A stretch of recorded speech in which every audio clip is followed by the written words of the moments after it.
bi Zrestove pisarne v Slovenskih Konjicah. V naši sredini bi še posebej toplo pozdravil gospoda Iva Vajgla, poslanca Državnega zbora.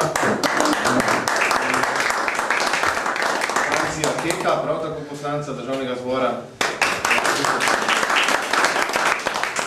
Gospod Peter Česnik in gospod Vajgl sta tukaj tudi v tej vlogi, da kot kandidata za Evropski parlament na letošnjih volitvah.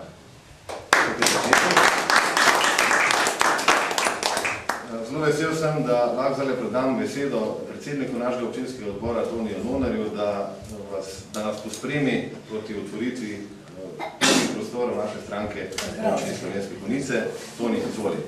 Hvala. Ja, najlepši pozdrav tudi v mojem imenu, kot predsednik občinskega odbora, s tem tudi vsega občinskega odbora. Približno eno leto je, kar smo se ustanovili malo več, in že v ustanovitvi smo ugotovili, da bi potrebovali en prostor. Prostor, kjer bi se lahko članstvo dobivalo na raznih rednih sejah, potem organizirali razne okrogle mize, kakšne tiskovne konference. In evo, približno en mesec nazaj smo dobili ta prostor v najem. Po približno enem mesecu delovnih akcij smo danes na 25. maja tukaj svečano prodajamo ta prostor tudi v uporabo. Še posebna dobrodošlica in pa zahvala v udeležbi gospodu Vajglu, gospodu Keku in gospodu Česniku, seveda pa tudi ostalim, predvsem novinarjem. Tako da bi kar predal besedo, mogoče gospodu Ivo, če stopite zraven, da veste kakšno besedo. Hvala. Hvala lepa, gospod predsednik. Hvala lepa, gospod predsednik. Hvala lepa vsem, ki ste se danes tukaj izbrali. To je tako en pomemben trenutek za našo stranko, za našo mlado stranko, ki pravzaprav šele odganja korenine in mi nismo dobili nobenega darila za na pot, ko smo pred kakšnim letom in pol pravzaprav šele začeli svojo pot. Danes je seveda posebno zanimiv dan, tudi zame, da sem tukaj, in posebno zadovoljstvo mi je, da sem tukaj v organizaciji našega sjajnega zaresovca Tadeja Slapnika, ki mu je lani pri volitvah manjkalo za las, da bi bil izvoljen. In zanimivo, že takrat so vedeli za njegove skrite talente. Pa še jaz sem malo nekako bil skeptičen, ko so mi rekli, veš kaj, edini, ki ima realne šanse poleg tebe, je Tadej. No, danes mi je jasno, zakaj.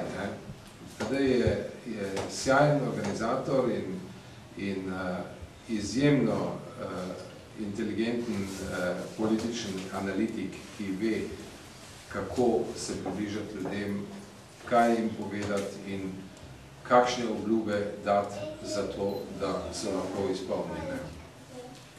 Jaz iskreno želim seveda Tadeju, da bi vstopil v slovenski parlament in to kmalu. In seveda, tu je neka polautomatizem. Da se njemu izpolni ta želja, moram jaz biti izvoljen v Evropski parlament. Verjamem, da to lahko uresničimo, tudi z vašo podporo. Trdo bomo delali za to. Ne samo zato, ker nam je do nekih funkcij novih in drugačnih, ampak dejansko, kar zadeva mene, pojmujem to kot nek nov izziv, neka nova vsebina v življenju, ker včasih to pozabljamo, 60% vseh zakonov, ki urejajo naše življenje v Sloveniji, se sprejme v Evropskem parlamentu. Samo še 40% stvari se ureja v nacionalni zakonodaji. Torej je tisto mesto tam, ta Evropski parlament, zelo pomemben za Slovenijo.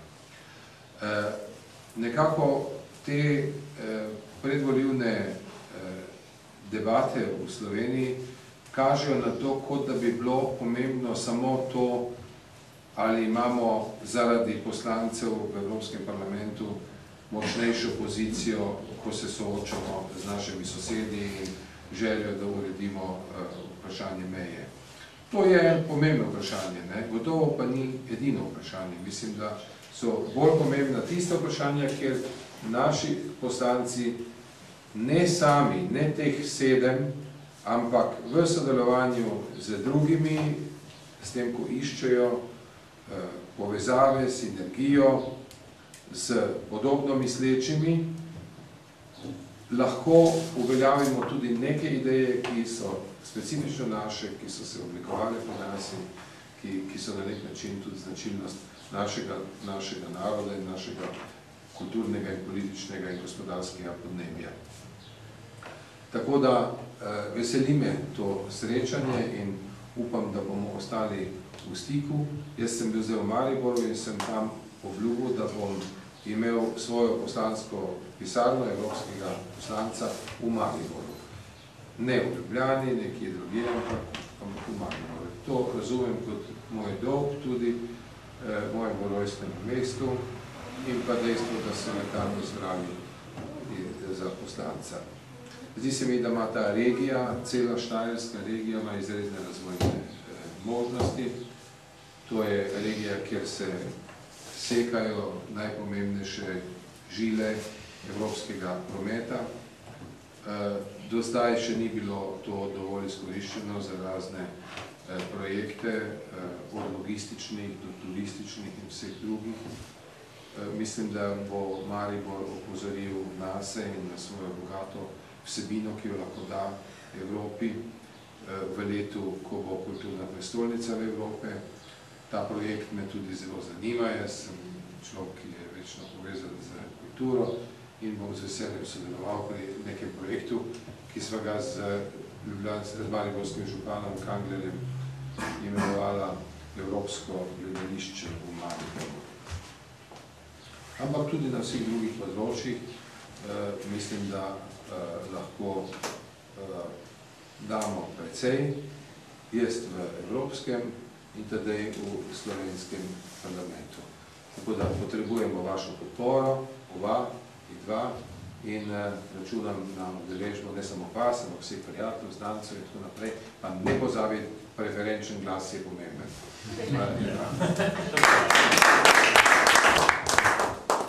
Bi vendarle dal še možnost novinarjem za kakšno vprašanje, komu izmed gostov. Dodatno vprašanje.